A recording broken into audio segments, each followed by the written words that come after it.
What's going on, everybody? Adam Avin back again. I said that I was going to film in the morning after game two, but when you're up watching highlights really late at night, dreaming about this guy Duncan Robinson right here flexing on Nikola Jokic, it's kind of you get some sleep, you get some extra sleep in the morning. So filming this in the afternoon, but still had to come on and obviously talk about such an exciting win.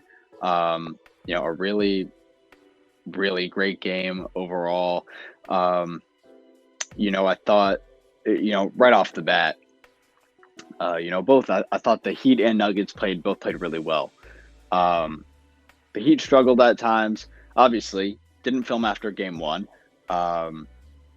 We get caught up in things, get too emotional with that game, and didn't feel like it was the right place. Said I was going to wait one more game. Let's see how it's going to go. And sure enough, emotions have calmed down, and definitely a little bit easier to revisit. Game one was a bad loss, but it still came close. And the Heat were able to pull back late in that fourth quarter of game one on the road in Denver. First time the Heat have lost in a game one this postseason. Obviously, they haven't had home court advantage all postseason. They're the 8th seed. They are on the road every start of every series, but they've been able to gather some wins up together. Then they fall short in game one by 11, holding Denver to their second lowest point total in the playoffs so far. Denver, obviously, undefeated at home since mid-March, and the Heat had not won in Denver since November of 2016. But now, after game two, the Heat are doing exactly what they've done so far throughout this postseason. Head back home to Miami with a game that they stole on the road, now with home court advantage, games 3 and 4, and a chance to really jump ahead. The Heat have been a team that have not slowed down. They haven't quit, even when it gets hard. When they get into a hole in a series or in a game, they fight back and they push back. And game two was just all adjustments. Obviously in the fourth quarter, we started to see a lot of the things that, I was calling for, that people were calling for, especially, rotation-wise. We got a lot of players that we were calling for to be out of the game, some say in the game. And, for the fourth quarter, I thought Spoelstra did just an excellent job of keeping that same core of starters, keeping those 6 or 7 guys in constantly, different variations of that lineup with Lowry, Gabe, Jimmy, KLove, Bam, or Jimmy, Duncan, Lowry, Bam, KLove, and so I thought what the Heat were doing on that front was phenomenal. Obviously, they had another stellar defensive game, especially in the fourth quarter. The biggest adjustment that was made in game two after game one was the fact that Eric Spoelstra said, "Hey, Kevin Love, you're going back in the starting lineup, and Caleb Martin, you're going to the bench." Obviously, Caleb Martin was dealing with an illness prior to game two, feeling under the weather, not COVID, but some sickness, out of practice the day before game two, but came back, played, hit a clutch 3 late. But Kevin Love really changed the feel of what this series could be when he entered. And Eric Spoelstra, after game two, he took that on the chin. He said, "It was my fault. I should have seen that. I should have changed the rotation entering game one." Kevin Love made such a big difference. Not only was he out there being dynamic on offense, making some threes, also going up and getting boards. And the thing about Kevin Love that I love so much, similar to what Jokic does, is his outlet passes are so spot on, and the timing is perfect and really allows the offense to get going, and just helps the offense run so much smoother. But what stood out to me was specifically on defense, and people keep talking about the size disparity between the two teams. The Nuggets, they look so much bigger. with MPJ and Aaron Gordon down there. But with Kevin Love in the game, just because of his height and his ability to go up and get rebounds, he's able to take out Aaron Gordon on offense.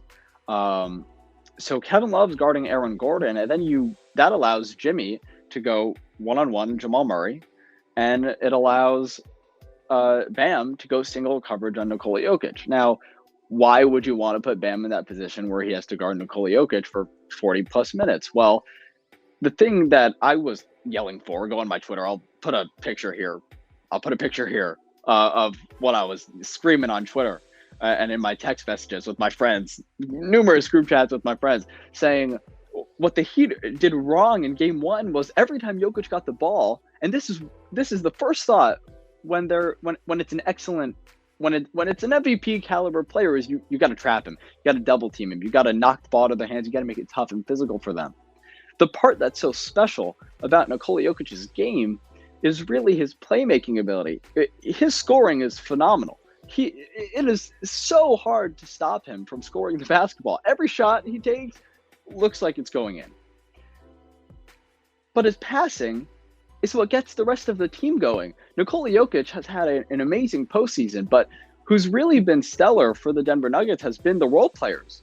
Jamal Murray has kind of returned to his form, clearly healthy now, playing really good basketball. Aaron Gordon playing all-star level caliber through most of this season, and then comes in the playoffs, plays a big role. Kentavious Caldwell-Pope, amazing. Bruce Brown off the bench for the Nuggets is, really their only main scorer off the bench. Jeff Green has been chiming in here or there, Christian Brown as well. But it's been Bruce Brown that's doing a lot of scoring, coming off the bench and playing a really big role.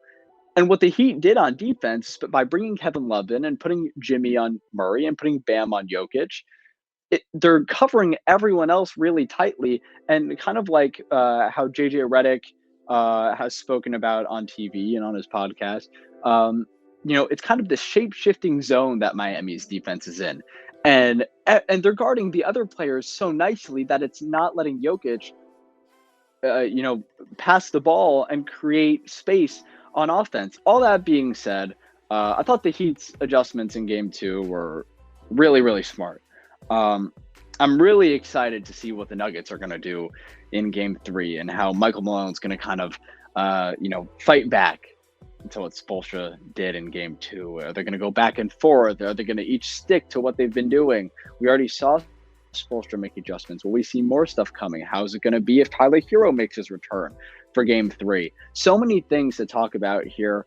Obviously Bam was awesome last night, 21 points, especially on defense. He is the toughest challenge in this series, especially when you're not double teaming Jokic and you have Bam on him for 40 plus minutes while also being a prominent scorer. He's turned up. He's playing really, really smart basketball right now. Gabe Vincent has been absolutely phenomenal in game and throughout the series, throughout the postseason, really.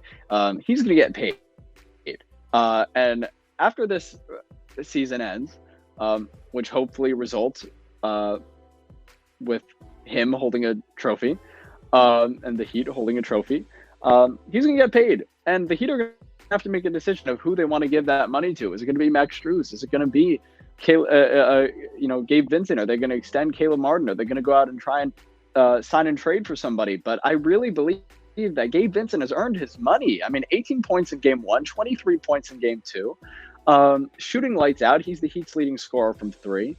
And he also spreads the ball so well, and he's able to kind of take a back seat to Kyle Lowry when they have a double point guard, minutes. Gabe Vincent has been amazing, and has been shooting lights out. Someone who has just also come to life again in this series has been Duncan Robinson, in the postseason, I should say. Duncan Robinson literally disappeared for a year or two. Got cut from the rotation this year pretty much completely, except for garbage time late in games. And that's hard, and that takes a toll on a player.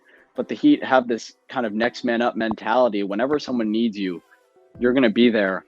And since game two against Milwaukee, Duncan Robinson has been Mr. Reliable. He has been someone who you can throw in there, and he's not going to be afraid to take some shots. In the Knicks series, in the Celtics series, when the Heat lost 3 straight against the Celtics, games 4, 5, 6, Duncan was pretty much one of the best players on the floor for the Heat for those 3 straight games, and then obviously missed those a couple wide open threes in game 6, comes back in game 7 and scores in the fourth quarter. It helps the Heat close that one out. And then same thing happened last night in game 2. Duncan Robinson wasn't able to get things going in the second quarter. The Heat dropped down, fell behind, entered the fourth quarter, 83-75, down 8 points. What does Duncan Robinson do? He comes in 10 straight points, a couple threes, blows past Jamal Murray, and then goes and flexes on Jeff Green? I mean, I don't even know. I was speechless. It was like we took the lead back in a flash. It was 2 minutes, 11 seconds or something like that. The Heat jumped back into the lead, and it's really due to Duncan Robinson. So, I mean, Duncan Robinson saved that game. He willed that win. The Heat didn't play an awful game, but it wasn't great either until Duncan Robinson really was the one who flipped that switch in the fourth quarter. It was him that got the ball going, and his confidence in shooting the ball, giving that lead, allowed Jimmy to create some shots. It allowed Bam to continue to be aggressive and willing to close out that game away. And I just couldn't say enough about it. I mean, Duncan Robinson's come back to life, and I couldn't be more happy about it. Him, Gabe, all the guys, Strus to go 0 for 10 in game 1 and then come back and shoot 4 threes, make 4 threes, in the first quarter of game 2. The mental toughness this team has is another level. I think people, it really, really pisses me off when people say that the Heat aren't talented or they're the less talented team.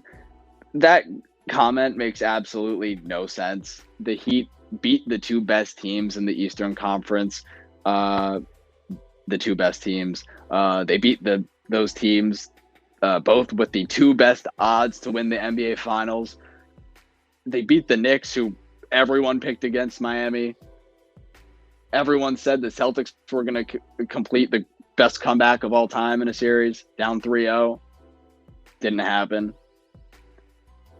The Heat beat all these teams that people say are better than them.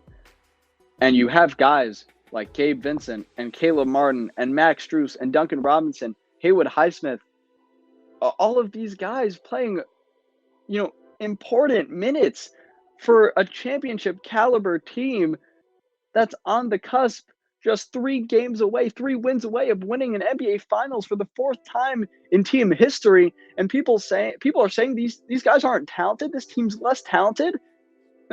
Gabe Vincent is as good as a role player. He's a starter, but people still call him a role player. He's as good as any role player on any other team. People saying that he wouldn't be people in the Knicks series were saying he wouldn't be in the Knicks rotation. That's crazy. He has been awesome. Even more so, the thing that is the most annoying, people act beyond shocked that the Heat are doing this. The real thing to be shocked by is how the Heat played in the regular season. They were the 1 seed last year. They were in the same place in game 7 at home. If Jimmy makes a 3, they're in the finals for 2 straight years now. How are people shocked at the way that they're playing now? Look, they lost their ability to shoot the 3 this regular season. That dug them into a hole. That's why they almost barely missed the playoffs. And if it wasn't for Max Strus finding his shot, my water's over there, excuse me. You should get it.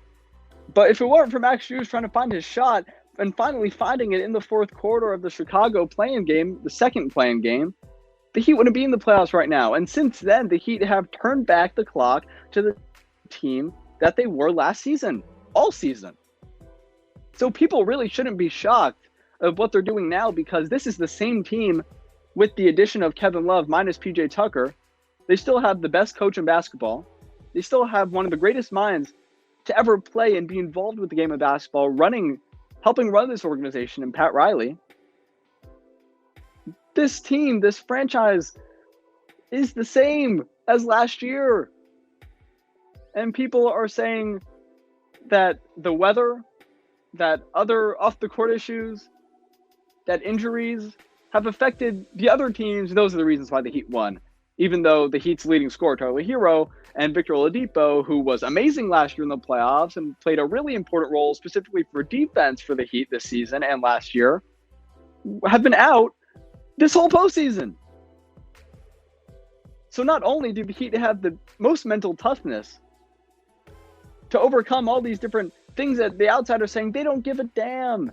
They keep saying it. They don't care. They don't care what anyone else is saying. And I don't understand why everyone on TV would go up after game one of a series and say, it's a sweep, it's done, it's over. When the Heat went up 1-0 in 3 straight series against the Bucks, the Knicks, and the Celtics, no one went up there and said it was a sweep.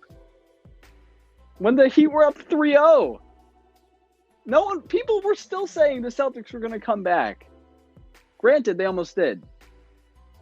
But it's about time people change the question to how do the Heat keep doing this to why haven't they been doing this all year like they did last year?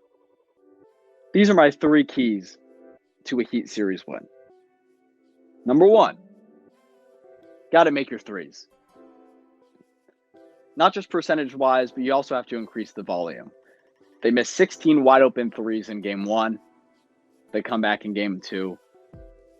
You started off, get rolling with Max Strus hitting 4 out of 7 in the first quarter. That gets the ball rolling for everyone else. You got to stick with the adjustments that you made on defense. You got to stick with not doubling Jokic. You got to start Kevin Love. And you got to keep Jimmy on Jamal Murray. Taking Jamal Murray out of the game was one of the smartest things that Spoelstra has done this whole postseason. You know, I feel like if KLove was still in the starting lineup, they would have put KLove on Jamal Murray. And this is no knock to KLove, but you know, he's a fantastic defender, so dynamic on offense and defense. But there is no better two-way player in basketball than Jimmy Butler. And if there's anyone to stop, or at least not fully stop, but significantly limit a star player that can score in their sleep, it's going to be Jimmy Butler. Number 3, the Zeller minutes must end. They must die. I said this in game 2. You cannot keep playing Cody Zeller. I have a lot of respect for Cody Zeller. He's played important minutes for the Heat this year since he's joined the team in February. And it's nothing against you, Spo. It's nothing against you. Nothing against Cody Zeller either. Really, I mean that. I mean that with the bottom of my heart. I don't hate Cody Zeller. I just hate how he's been playing. It's been really bad. He gets a rebound, ball slipped out of his hands. And then he'll make a cool layup every once in a while. But, like, is the price of one cool layup giving up 20 points to the Nuggets? No. Get him off the floor. The second he gives up a basket to Jokic, you got to pull him and put Bam back in. Someone needs to notice that. And if you really want to give Bam rest, put in Yurt. Put in Yurt 7. Put in Jovic. He's from Serbia. He'll go at it with Jokic. He's going to get an NBA championship before he gets his high school diploma. Anyways, got a little off track here. Excellent performance from Miami in game 2 of these NBA Finals. A big bounce back from game 1. So, with all that being said, I will see you on Wednesday or Thursday for a game 3 recap back in Miami. for what could hopefully end up being a Miami 2-1 lead in the NBA Finals. Something that no one, not even myself, would have predicted maybe even 2 months ago. Thanks for taking the time and watching this. I'm watching this episode to make the point. I'm Adam Avin, and we'll see you next time.